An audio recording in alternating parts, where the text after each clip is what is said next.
अस्सलाम वालेकुम। आज की वीडियो के अंदर मैं बात करूंगा सऊदी अरब के ऊपर या इसराइल के ऊपर, जिनके पास ना लेक्स हैं ना बहुत बड़े रिवर्स हैं, लेकिन उसके बावजूद इन्होंने अपने इरिगेशन सिस्टम और पानी के इंतजामात इतने बेहतर कर लिए हैं कि इनके पास साफ़ पानी भी है, इनके पास फसलें उगाने के लिए भी पानी है और अपने अवाम को देने के लिए भी पानी इस टाइम मौजूद है। जो वन ऑफ द जो स्कारस रिसोर्सेज ऑफ वाटर थे, उन्होंने इस चीज़ को कैसे ओवरकम किया। ना यहाँ पे बारिशें इतनी ज़्यादा होती हैं, खुश्क साली होती है, रिवर्स नहीं है, लेक्स नहीं है, लेकिन उसके बावजूद इन्होंने अपने आप को बहुत हद तक खुद कफील कर लिया, डैम्स बना लिए हैं और बहुत सारे इकदाम किए हैं, जिनकी वजह से इनकी पानी की किल्लत जो है वो काफ़ी हद तक कंट्रोल हो चुकी है। इस वीडियो में डिटेल में इस बारे में बात करेंगे। Before going to the video हमारे चैनल को सब्सक्राइब कर लें ताकि मज़ीद इस तरह की वीडियोज़ आपको मिलती रहें। कमिंग बैक टू टॉपिक जी, सऊदी अरब जो है वो दुनिया के खुश तरीन जो है खुश साली वाले जो मालिक हैं उनमें से इनका शुमार होता है। और सऊदी अरब के पास ना अपने, जैसा मैंने पहले बताया, कोई इस तरह के रिवर्स नहीं थे जिससे अपनी फसलों को इरीगेट कर सकते थे। ये अपना इनका इन्हिसार जो था वो ज़्यादातर दूसरे लोगों के ऊपर था, जहाँ से अपनी फसलें और जो है चीज़ें, खाने पीने की अशिया खुर्दोनोश एक्सपोर्ट करते थे, इंपोर्ट करते थे। इंपोर्ट करने के बाद अपनी मुल्क की ग़िज़ाई ज़रूरियात को पूरा करते थे। लेकिन पिछले कुछ अरसे से सऊदी अरब खुद कफ़ील हो गया। इन्होंने अपनी गंदम उगा ली, बहुत बड़े बड़े फार्म्स बनाए जिनके ऊपर इरीगेशन चल रही है। तो इन्होंने ये सब कुछ कैसे किया और किस तरह वो मुमकिन हुआ? तो ये सारे इन्होंने 2021 से लेके अब तक 522 डैम बना लिए हैं, जो आपके सैलाब को रोकने में तो मदद फराहम करते ही करते हैं, लेकिन इनके वाटर रिजर्वायर्स जो हैं वो भी बहुत ज़्यादा बढ़ गए हैं। जब बारिशें होती थी तो खुश साली वाले इलाके थे, तो वो बैरन लैंड थी, तो वहाँ पे पानी इतनी तेज़ी से फ्लो करता था कि वहाँ पे सैलाबी सूरत हाल आ जाती थी। वो बारिशें इतनी कम होती थी, लेकिन उसके बावजूद सैलाब आए थे। तो इन्होंने 2021 से लेके अब तक 522 डैम बना लिए हैं, जिसकी वजह से इनको ना सिर्फ पानी जो है उसकी किल्लत में जो उनका सामना था वो ख़त्म हो गया, बल्कि इन्होंने अपनी जो इरीगेशन सिस्टम है उसको भी मज़ीद बेहतर कर लिया। ज़ेर ज़मीन पानी जो है सऊदी अरब की बड़ी हद तक ज़ेर ज़मीन पानी पर इंसार करता है, जिसका तखमीना 26 ट्रिलियन गैलन है। तमाम इसका सिर्फ एक छोटा सा हिस्सा काबिल तजदीद है, बाकी गैर काबिल तजदीद फॉसिल वाटर है। अब सऊदी अरब ने इस चीज़ को ओवरकम करने के लिए एक पाइपलाइन बिछाई है, समंदर से निकाली जाती है और उसमें ज़ेर ज़मीन दरिया का नाम दिया जाता है। महमूद कुदरती वसाइल के तकमील के सऊदी अरब ने एक वसी पाइपलाइन का निज़ाम तामीर किया, जो एक ज़ेर ज़मीन दरिया की तरह है, ताकि बहरा अहमद और खलीज फ़ारस से जो है पानी को मुल्क भर में मुंतकिल किया जा सके।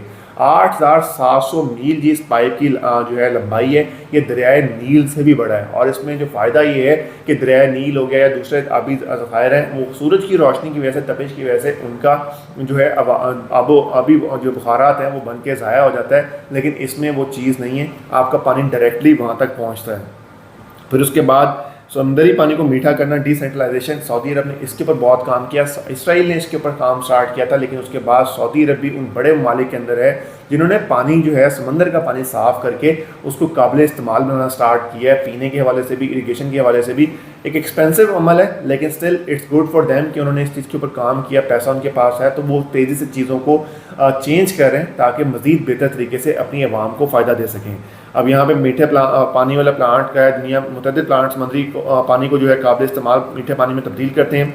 मिसाल के तौर पर रास अल एयर स्टेशन दुनिया का सबसे बड़ा समुद्री पानी को मीठा करने वाला प्लांट है, वो भी सऊदी अरब के अंदर मौजूद है, जिसमें इन्होंने दुनिया का सबसे बड़ा प्लांट लगा दिया जो समंदर के पानी को मीठा करके उनके लिए काबिल इस्तेमाल बना रहा है। माहौलियाती इक़दाम अगर बात की जाए तो ग्रीन इनिशिएटिव के तहत 10 बिलियन ट्रीज़ जो हैं वो सऊदी अरब प्लांट करने का सोच रहा है और इसके ऊपर उन्होंने बड़ी तेज़ी से काम स्टार्ट किया है, ताकि एक तो जो सऊदी अरब खुश साली वाला तो इलाका था ही, तो इसमें गर्मी बहुत ज़्यादा थी, उसकी वजह से डेजर्ट का इलाका है बहुत। 80% जो है लैंड ऑफ जो है सऊदी अरब वो बैरन है और जो 20% है वो इसके ऊपर इन्होंने बनाया हुआ मोस्टली इनका डेजर्ट वाला एरिया है, जो इनके बॉर्डर्स हैं ईरान के साथ या दूसरे ममालिक के साथ, इसराइल की वाली साइड से, वो सारे के सारे बैरन हैं। अब इन्होंने इस चीज़ को ओवरकम करने के लिए 10 बिलियन ट्रीज़ का जो है मनसूबा बनाया। अब उस पर तेज़ी से काम किया जा रहा है, उसके लिए ऑब्वियसली पानी के ज़खायर की भी ज़रूरत थी, तो इन्होंने उस चीज़ को भी ओवरकम किया। इससे क्या होगा, माहौलियाती तौर पे सऊदी अरब का टेम्परेचर तो डाउन होगा ही होगा, लेकिन ऑब्वियसली जब टेम्परेचर डाउन होगा तो उसमें जो बारिशें हैं उनके चांसेस बढ़ना स्टार्ट हो जाएंगे, वाटर रिजर्वायर्स जो हैं वो मज़ीद बेहतर हो जाएंगे। तो सऊदी अरब ने काफ़ी हद तक इसके ऊपर भी काम करना स्टार्ट किया। जो इनको चैलेंजेस आ रहे हैं जी, ज़ेर ज़मीन पानी की गैर काबिल तजदीद ज़मीन पानी पर ज़्यादा निसार इसके ख़त्म होने का ख़तरा पैदा करता है, क्योंकि ज़्यादातर ये ज़ेर ज़मीन पानी ले रहे हैं, डिसेंट्रलाइज जो है वहाँ से उनकी सेंट्रलाइजेशन हो रही थी, उसकी वजह से अब ज़ेर ज़मीन पानी इतना को इस्तेमाल किया जा रहा है कि उसका ख़त्म होने का ख़तरा बढ़े जा रहा है। तो सऊदी अरब को ये चीज़ नज़र आ रही थी, उसकी वजह से इन्होंने इस चीज़ के ऊपर काम किया और काम करने के बाद अब उन्होंने काफ़ी हद तक अपना इन्हिसार जो है وہ دوسرے ان کے اوپر بنا لیے، جس طرح ڈیمز بنا لیے، ڈیسینٹرلائزیشن پلانٹس لگا لیے، سمندر سے پانی صاف کر رہے ہیں. تو یہ ساری چیزیں جو ہے رین واٹر ہے اس کو روکنے کے انہوں نے انتظام کر لیے ہیں. تو کافی حد تک انہوں نے جو اپنے آپ کو خود کفیل کر لیا وہ اس معاملے میں، اگر واٹر ریسورسز ختم ہو بھی جاتے ہیں نیچے سے تو still they will manage to do so. سمندری پانی کو میٹھا کرنے کے نقصانات. سمندری پانی کو میٹھا کرنا توانائی کا زیادہ استعمال ہے. اوبیسلی اتنے بڑے لیول پہ جب آپ بڑا پلانٹ لگا رہے ہو تو اس میں انرجی ریسورسز بھی ویسے ہی ریکوائرڈ ہیں. اوپر سے پھر جو آبی زندگی ہے جس میں فشز ہیں یا دوسرا ان کا بیلنس آف لائف ہے سمندر کے اندر، وہ بھی ڈسٹرب ہو رہا ہے جب آپ اتنے بڑے لیول کے اوپر پانی پمپ کر رہے ہو. حالانکہ سمندر ختم تو نہیں ہوگا لیکن اسٹل یہاں پر ریپرکشنز ہیں. جب نیچر کے ساتھ کھیلتا ہے تو اس کے رزلٹس بھی اور نیگیٹو بھی آتے ہیں. تو ان کو دونوں چیلنج کا سامنا درپیش ہے. اس کے بعد تعمیراتی مشکلات. زیر زمین دریا کی تعمیر میں پہاڑی علاقے، شدید گرمی اور ریت کے ٹیلوں میں منتقلی جیسے چیلنج پر بھی قابو پانا شامل ہے. اب اتنی بڑی پائپ لائن انہوں نے 8700 میل کی بنائی. وہاں پہ کچھ ٹرینز ہیں، وہاں پہ کچھ جو ہے ڈیزرٹ کا علاقہ ہے، وہاں پہ ریت کے ٹیلے جو ہیں اوپر نیچے ہو رہے ہیں، یہاں پہ کچھ پہاڑی علاقے ہیں. تو وہاں سے اس پائپ لائن کو گزارنا، ڈرلنگ کر کے، that was a hell of a task. اس کے اوپر بھی انہوں نے کام کیا. اس میں ان کو بہت سارے چیلنجز کا سامنا بھی کرنا پڑا جس کو اوور کم کرنے کے بعد انہوں نے یہ چیز کو انیشیٹ کیا. یہ ساری چیزیں جو ہیں سعودی عرب کی اس سوچ کو اس کی آمازی کرتی ہیں کہ انہوں نے اپنے عوام کے لیے صاف پانی کا جو ایک مسئلہ تھا اس کو سالو کرنے کی طرف کس حد تک سیریس ہیں. کیونکہ اگلی آنے والی جنگیں جس طرح بتایا بھی جاتا ہے کہ پانی کے اوپر ہوں گی تو سعودی عرب اگر خود کفیل ہو جاتا ہے، سمندر کے پانی سے کر لیتا ہے، تو ان کو کسی کے اوپر انحصار کرنے کی ضرورت نہیں پڑے گی. تو یہ ایک اچھے خوشائن چیزیں، لیکن اس کے ریپرکشنس بھی آبویسلی ویسے ہی ہوں گے، ویسے ہی نقصانات بھی ہو سکتے ہیں، لیکن اسٹل فائدے زیادہ نظر آ رہے ہیں جس کی وجہ سے سعودی عرب اس کے اوپر بہت تیزی سے کام کر رہا ہے اور افیکٹولی کام کر رہا ہے. تو جس کی وجہ سے سعودی عرب میں آپ گرین انیشیٹو پلانز ہیں، دوسرے پلانز ہیں، وہ آپ کو نظر آ رہے ہیں. اس کی وجہ سے سعودی عرب کی زراعت کے اندر بہت بہتری آئی ہے. First time in the history of Saudi Arab انہوں نے ویٹ کراپ جو لگائی ہے وہ اس میں خود کفیل ہو گئے.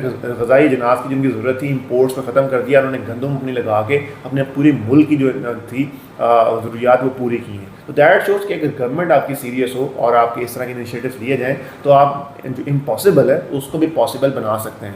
آپ کا سعودی عرب کے اس انیشیٹو کے بارے میں کیا خیال ہے؟ آپ کو لگتا ہے کہ اور ممالک کو بھی اس کے اوپر کام کرنا چاہیے جہاں پہ واٹر اسکارسٹی زیادہ ہے، اور اس طرح انڈیا بھی پاکستان کو دھمکیاں دے رہا ہے تو پاکستان کو بھی اس طرح کے سسٹمز کے اوپر غور کرنا چاہیے؟ کیونکہ ہر سال لاکھوں کیوسک پانی جو ہے پاکستان کو ضائع ہو جاتا ہے، سمندر کے اندر بہہ جاتا ہے. تو وہ تو واٹر جو ہے بیلنس آف لائف کے لیے ضروری ہے، لیکن اسٹل ہم اس کو استعمال کر کے پانی کو بہتر طریقے سے یوٹیلائز کر سکتے ہیں. آپ کا اس کے بارے میں کیا خیال ہے؟ Do let us know.